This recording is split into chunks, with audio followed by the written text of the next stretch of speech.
हसमुख ठक्कर जी। राधे राधे। श्री हरि वल्लभ। महाराज जी राधे राधे। महाराज जी, साधु संत जी दाढ़ी और बाल बढ़ाते हैं, उसका कोई शास्त्रीय विधान है क्या? हाँ, संन्यास में दो पद्धतियां हैं। एक है भद्र करवाना, मुंडन करवा लेना, और एक है आजीवन या फिर 12 वर्ष के बाद मुंडन कराना। ऐसा ये साधु की दो पद्धति है। कटिंग सेटिंग है साधु की पद्धति नहीं। या तो पूरा खड़े और या फिर पूरा मुंडन। ऐसा नहीं कि दाढ़ी मुंडन, आज ही सत्संग में कहा है हाँ दाढ़ी मुंडन ये सब सेटिंग वेटिंग के साथ, वो गृहस्थी में ठीक है, मतलब जो जैसे अन्य भागवत उपदेश आदि उसमें ठीक है, लेकिन जो विरक्त होंगे उनकी दो ही पद्धति है। महाराज जी, क्या गृहस्थ को भी ऐसा करना चाहिए या कर सकते हैं? नहीं, गृहस्थ नहीं रखा सकता है, वो दम्भ हो जाएगा, पाखंड हो जाएगा, नाटक हो जाएगा। आप अपनी पद्धति से रहिए। अब गृहस्थी में बाबा जी के बंद करने जिस देखो, जब नकली पुलिस का वेश कोई धारण करता है ना, तो असली पुलिस वाले में जब फंस जाता है थप्पड़ मार के वर्दी उतार के उसे कानून में अंदर भेजते हैं। वही पुरुष है, वर्दी भी वही है, लेकिन कानूनी उसने पढ़ाई डिग्री करके कानूनी प्राप्त नहीं किया अधिकार, तो जब फंसेगा, मान लो कई ऐसे सूचना जैसे आती है ना कि बड़ा बिल्ला लगाए लोगों से, फिर जब फंसा असली पुलिस में तो फिर गड़बड़ हो जाए। तो ये दम्भ होता है। इसीलिए अगस्त्य जी ने शाप दे दिया था महाराज इंद्रद्युम्न को, दाढ़ी बढ़ा ली और साधु का वेश रखकर तपस्या करे, तो वहां से गुजरे तो ना प्रणाम ना नमस्कार न, तो उन्होंने कहा ये वैराग्य का वेश तूने धारण के लिए किससे लिया, किस महापुरुष से? तो अपनी मनमानी कर, जा हाथी की तरह बैठा रहा, हाथी की योनि को प्राप्त हो जा। तो वही जो गजेंद्र, पर भगवान का अंदर से उन्होंने भजन किया था, तो अंतिम समय याद आया, तब हरि पुकारा, वही बज गए। ऐसा नहीं, मनमानी नहीं कि हम बाबा जी की तरह भी नहीं, गृहस्थी में गृहस्थी की तरह रहो, विरक्ति में गृहस्थी की तरह नहीं, विरक्त की तरह रहो। आपका जैसा जो मार्ग है उसके अनुसार चलना चाहिए, है नहीं?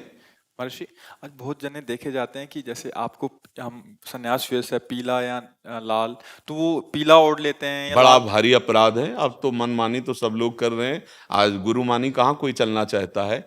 ऐसे वस्त्र धारण करने का अधिकार नहीं है। गुरु जैसे एक बार एक लाल कपड़ा धारण किए थे, धाम में आए, तो हमने पूछा आप किस आचार्य परंपरा से जुड़े, किससे नहीं बोल पाए, तो हम कहा भाई अपराध कर रहे हो, तो आपको लोग साधु मानेंगे, आप साधु पद्धति स्वीकार नहीं किए हो, आपसे गलत काम होंगे और लिखा जाएगा कि संत जो है ऐसे से ऐसे, वो मतलब आचार्य परंपरा से कोई भी संन्यास दीक्षा नहीं हुई। हम लोगों में जब हम संन्यास में थे तो गुप्त, हमारे जैसे आर्मी के कुछ गुप्त कोर्ट वर्ड होते हैं, ऐसे हम लोगों को कोर्ट वर्ड होते। आपका प्रेम पट क्या है, आपका योग पट क्या है, और नकली बोल ही नहीं पाएगा। असली तो पहले गुरु ने जब विरक्त दिया तो सिखाया है, और तत्काल बोल पड़ा।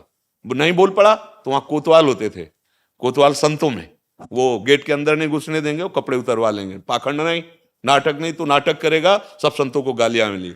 अब धीरे धीरे ऐसा समय नहीं आ रहा है, सब स्वतंत्र हैं। गृहस्थी में आप दिन में 3 बार बदलो, कोई परेशानी नहीं, लेकिन वैराग्य में जो गुरु ने वेश दिया है आजीवन वैसे बस जितना है उतने पे। अगर जटा रखाए तो जटा रखाए, जो श्री जी की सेवा में मुंडन कराए, क्योंकि कहीं बाल श्री जी के भोग में न चला जाए, श्री जी की सेवा। तो 2 पद्धतियां हैं, तो दोनों पद्धतियों से साधक चल रहे। गृहस्थी में है कि बड़ी स्वच्छ पवित्रता से आदर्श की तरह रहो, मनमानी आचरण नहीं। अच्छा, जैसे गृहस्थी में आप सेट कर सकते हो, आपको मौज है, छोटी छोटी दाढ़ी रख सकते हो, मुछ रख सकते हो, बाल रख सकते हो, लेकिन विरक्त की सेटिंग कैंची नहीं। उसके लिए फिर जैसा जग रहा है वैसे जगने दो, वैसे ही, या फिर पूरा मुंडन करवा लो, ऐसा चलता है। और मनमानी वेश बिल्कुल नहीं धारण करना चाहिए। क्यों वेश धारण करो, आपका वेश कोई निंदनीय है क्या? अरे इस वेश में आप महात्मा हैं, सच्चे आचरण कीजिए। संत के मार्ग में चलना बड़ा कठिन है। संत का वेश धारण कर लेने मात्र से भगवान की प्राप्ति नहीं होती। संत मार्ग है, उस मार्ग में तो 2 मार्ग हमारे हैं। हमारे पिता मतलब प्रभु परमेश्वर ने 2, एक निवृत्ति एक प्रवृत्ति। तो निवृत्ति मार्ग में हम जितने भी संप्रदाय के हैं, लाल पीले नीले जितने भी, ये सब निवृत्ति मार्ग के पथिक हो गए। प्रवृत्ति मार्ग आप गृहस्थी में तो अपने अपने मार्ग से चले, पर हम दोनों घर पहुंचते हैं एक ही, हम दोनों के मिलने वाले पिता एक ही हैं, हम दोनों का आनंद एक ही है। पर अपने मार्ग को सही ढंग से समझ कर चले, तब वस्तु की प्राप्ति होती है। गृहस्थ धर्म बड़ा बंधनीय धर्म है। एक बार हमने वर्णन किया था इसे एकांतिक में कि हम जितने विरक्त जन हैं गृहस्थी में ही पैदा हुए, चाहे जितना बड़ा महापुरुष हो, किसी माता पिता गृहस्थ के यहाँ ही, और चाहे जितना बड़ा महापुरुष हो, ये भिक्षा गृहस्थ से ही मिलती है, ये गृहस्थ से ही मिलते हैं। तो हम गृहस्थ धर्म, हम विरक्तों का पोषण करते हुए अपने बच्चे की तरह, और स्वयं नाम जप करता है, धर्म से चलता है, हमें लगता है मूल है, सबका मूल गृहस्थ धर्म है, वहीं से सबका प्रादुर्भाव हो रहा है। नैष्ठिक ब्रह्मचर्य, गृहस्थ, वानप्रस्थ, सन्यास। तो ये भाव कभी ना आए कि हम गृहस्थी में भगवान को प्राप्त नहीं कर सकते। आपका वेश परम पावन है, आप अपनी मर्यादा से चलिए। अच्छा, व्यसन करना, व्यभिचार करना जो पापाचरण है, वो इसमें भी किए जा सकते हैं, इसमें भी किए जा सकते हैं, और दोनों दंडनीय होंगे। भगवत प्राप्ति इसमें भी की जा सकती, इसमें भी की जा सकती है, और दोनों बंधनीय है। आप ग्रंथ उठाकर देखो, एक से एक महापुरुष गृहस्थी में हुए हैं। तो बात है आचरणों को सुधार कर सत चिंतन की, सत कर्तव्य कर्म की। अब वो कोई भी करे, अब हम लोगों को प्रारब्ध समझो, भगवान की कृपा समझो कि ये मार्ग मिला है, चलो अनुभव करो, और अपने अनुभव से सबको, जैसे एक दीपक से लाखों दीपक जला दिए जाएं तो पहले वाले दीपक में कोई फर्क नहीं पड़ता। ऐसे करो, सेवा दी, समाज का अन्न खाया, समाज से वस्त्र ले, समाज से पोषित हुए हो, अब समाज का पोषण करो जो तुमने कमाया है। भजन, तपस्या, साधना, ज्ञान, उसके द्वारा समाज की सेवा करो। तो हम दोनों एक ही पिता के हैं। निवृत्ति प्रवृत्ति मार्ग एक ही प्रभु को प्राप्त कराता है, बस अपने मार्ग से चले। गंदे आचरण वाला कोई भी हो, वो किसी धर्म का नहीं माना जाता। गंदे आचरण वाला किसी धर्म का नहीं होता। जो पापाचारी होता है वो किसी धर्म को नहीं, वो कहता जरूर है कि हम अमुक अमुक, नहीं, पापाचारी अधर्मी ही होता है, धर्मात्मा नहीं हो सकता। पाप आचरण करने वाला किसी भी धर्म का नहीं होता। हाँ, धर्म से चलो, भगवान की प्राप्ति सबके लिए समान भगवान है। पुरुष नपुंसक नारीवा जीव चराचर कोय, सर्व भाव भज कपट तज मोहि परम प्रिय सोय। भगवान कह रहे मुझे परम प्रिय है।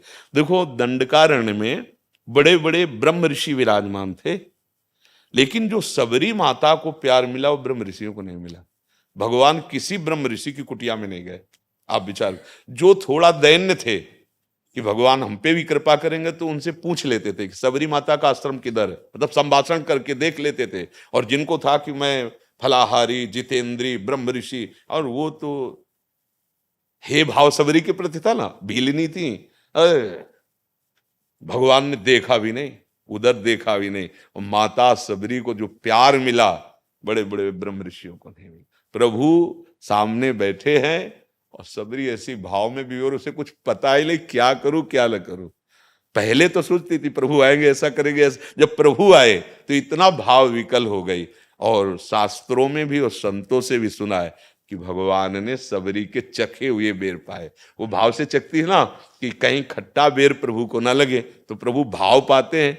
उनके लिए बेर और रबड़ी रसगुल्ला से थोड़ी तो मतलब है। उसमें जैसे सुदामा जी के टूटे हुए चावल के किनके, वो लोग द्वारिकाधीश पर ऐसे पा रहे थे और रुक्मिणी जी से कह रहे थे आज मुझे तृप्ति हुई है। तो भाई, तंदुलों में 56 भोग लगते हैं। सर्वलोक महेश्वर भगवान, सुदामा की वो दैन्यता और वो प्रेम, वो भगवान को प्यार। सबरी जी को जो प्यार मिला वो ब्रह्म ऋषियों को वहां दंडकारण्य के नहीं मिला। क्यों?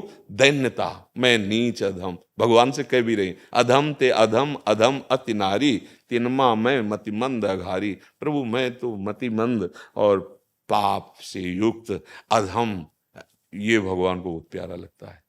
हनुमान जी महाराज इतने बड़े महापुरुष है, भगवान ही है, पर वो विभीषण जी को थोड़ी कह रहे मैं ज्ञानियों में अग्रगण्य बलों में बल, ऐसा नहीं बोल रहे। बोले असमय अधम सखा सुनो, ये मोहू पर रख। ये तो मेरे ऊपर भगवान की कृपा नहीं, वैसे तो मैं बड़ा, और है कौन? ज्ञानी नाम अग्रगण्यम, बुद्धिमताम वरिष्ठम, अतुलित बलधामम। ये है हमारे प्रभु की पसंद। तो जहां अगर कोई भी अभिमान हो, चाहे गृहस्थ का, चाहे विरक्ति का, जो अपने मार्ग से नहीं, तो प्रभु को नहीं प्राप्त कर सकता। और दैन्य है तो देखो, विदुरानी के घर भगवान ने क्या पाया? छिलका। गजब हो गया। कोई भी पाने के लिए तैयार होगा।